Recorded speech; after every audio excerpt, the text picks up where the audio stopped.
देखिए, अब आप पूछ सकते हैं कि सरस्वती योगिनी आपने बताई, माँ सरस्वती भी है, तारा योगिनी आपने बताई, माँ तारा भी है। जब आप देखते हैं उत्तराखंड हिमाचल में डोलियां चलती हैं, लोगों को सवारी आती हैं और वो बोलते हैं कि भगवती हमारे अंदर प्रवेश कर रही है, हमें भगवती महसूस हो रही है और वो हिलने लगते हैं।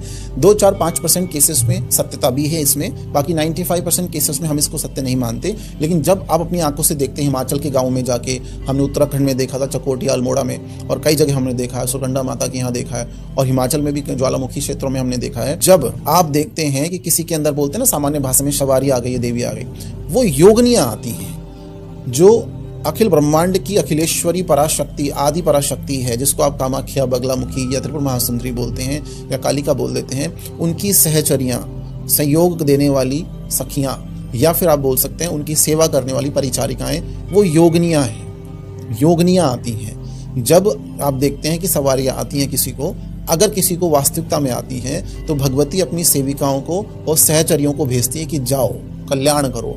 तो ये जो शक्तियां आपको नजर आती हैं, वो माँ काली की योगनियां, माँ सरस्वती, माँ तारा, माँ बगला की योगनियां हैं। ठीक है। इसी तरह से आप देखिए, माता मसानी के बारे में आपने सुना होगा, माता शीतला मसानी, उनका भी बहुत नाम है, तंत्र क्षेत्र की बहुत बड़ी शक्ति भी है वो। अब माता शीतला मसानी के भी 8 रूप माने गए हैं। उन 8 रूपों का नाम मैं आपको बताता हूँ। अगर आपकी कुल देवी शीतला मसानी है, या फिर आप चौक चौराहे वाली देवी या माता चौकानंद जिनको बोलते हैं, जिनकी सवारियां भी बहुत आती हैं, कई बड़े बड़े दरबार भी लगाते हैं लोग। हमें तो उन दरबारों की ज़्यादा जानकारी नहीं है, थोड़ा बहुत जो लोग हमें बताते हैं, कोई कुछ लोग हमारे पास आते हैं, उन्हीं से हमें पता लगता है।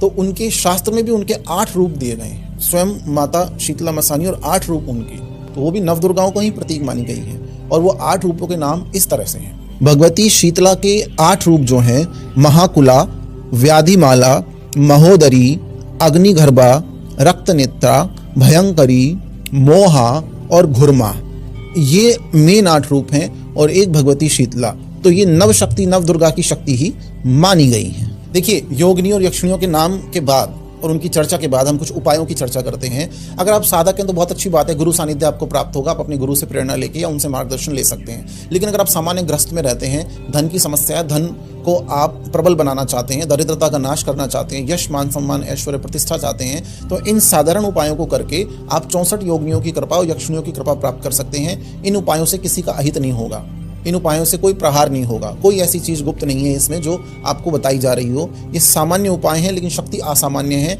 इन उपायों से केवल मात्र आप स्वयं का भला कर सकते हैं, किसी का अहित नहीं होगा। तो इसीलिए आप अपने भले के लिए, अपने धन के लिए आप इन उपायों को यूज कर सकते हैं। देखिए, जैसा कि आपको पता है, हम